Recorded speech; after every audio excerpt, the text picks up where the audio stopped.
Ammazza quante stelle. Pensai che potevano essere tutte figlie mie.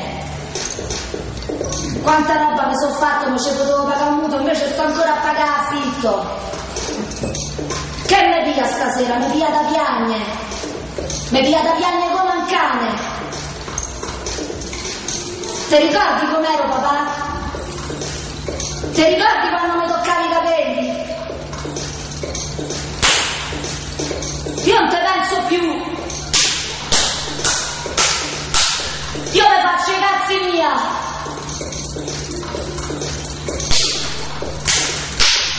Io sto bene così. Hai capito, sì? Papà? Hai capito, sì? Hai capito? Hai capito?